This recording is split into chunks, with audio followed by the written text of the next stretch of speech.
Imagine பண்ணுங்க, ஒரு 2 room அபார்ட்மெண்ட்ல வாழும் ஒரு மிடில் கிளாஸ் ஃபேமிலி. வீட்டில் கார் இல்லை, கம்ப்யூட்டர் இல்லை, டிவி கூட பல வருடங்கள் இல்லை.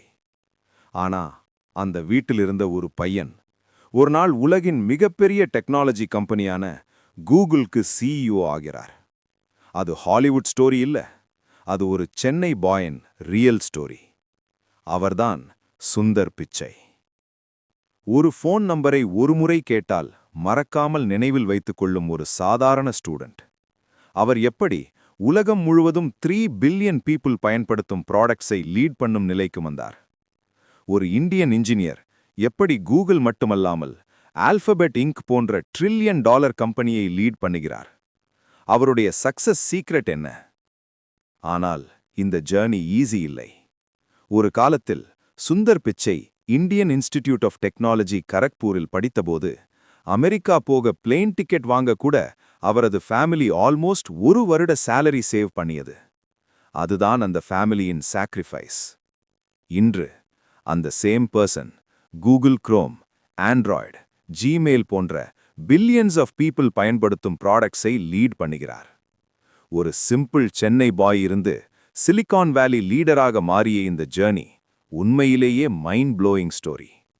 இந்த வீடியோவில் சுந்தர் பிச்சையின் முழு life story, struggles, success secrets அனைத்தையும் பார்க்க போகிறோம். இந்த ஸ்டோரி உங்கள் லைஃபை சேஞ்ச் பண்ணும் இன்ஸ்பிரேஷனாக இருக்கலாம்.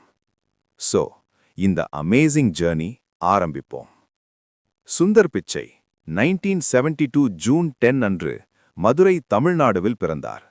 அவரது முழு பெயர் பிச்சை சுந்தரராஜன். அவர் வளர்ந்தது சென்னை நகரத்தில். அவரது குடும்பம் மிகவும் சிம்பிள் மிடில் கிளாஸ் ஃபேமிலி. அவரது தந்தை எலக்ட்ரிக்கல் இன்ஜினியர். வீட்டில் டிவி கூட பல வருடங்கள் இல்லை. ஆனால் சுந்தர் பிச்சை மிகவும் புத்திசாலி ஸ்டூடெண்ட். அவருக்கு ஒரு ஸ்பெஷல் டேலண்ட் இருந்தது. ஒரு ஃபோன் நம்பர் கேட்டால் அதை ஒரே முறை கேட்டாலே நினைவில் வைத்துக் கொள்வார்.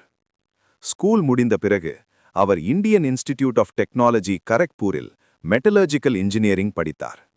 அவர் காலேஜில் டாப்பர் ஸ்டூடெண்ட்ஸில் ஒருவராக இருந்தார். பிறகு ஸ்காலர்ஷிப் கிடைத்து ஸ்டான்ஃபோர்ட் யூனிவர்சிட்டிக்கு சென்றார். அங்கு மெட்டீரியல் சயின்ஸ் அண்ட் இன்ஜினியரிங் படித்தார். பிறகு யூனிவர்சிட்டி ஆஃப் பென்சில்வேனியாவில் MBA முடித்தார். அவர் MBA படித்தபோது சீபல் ஸ்காலர் மற்றும் பால்மர் ஸ்காலர் போன்ற பெரிய அவார்ட்ஸ் பெற்றார். MBA முடிந்த பிறகு Sundar Pichai McKinsey and company என்ற கன்சல்டிங் கம்பெனியில் வேலை பார்த்தார்.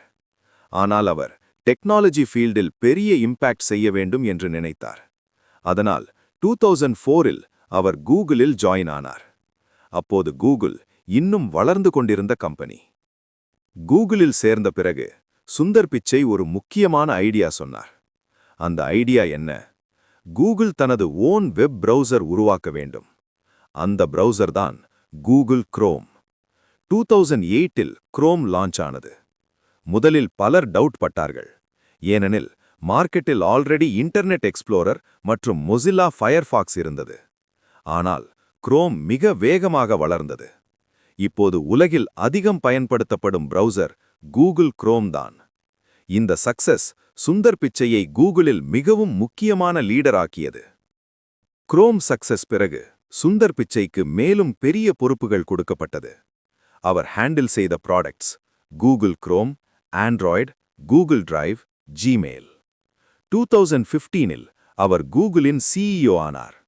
பிறகு 2019இல் ஆல்பபெட் இங்கின் சிஇஓ ஆகவும் ஆனார். இன்று சுந்தர் பிச்சை உலகின் மிகவும் இன்ஃப்ளூயன்ஷியல் டெக் லீடர்ஸில் ஒருவர். ஒரு சாதாரண சென்னை பாய் இருந்து குளோபல் டெக்னாலஜி லீடராக மாறியுள்ளார். அவரது சக்சஸ் இந்திய இளைஞர்களுக்கு ஒரு இன்ஸ்பிரேஷன். சுந்தர் பிச்சை ஸ்டோரி நமக்கு சொல்லும் முக்கியமான லெசன்ஸ். 1.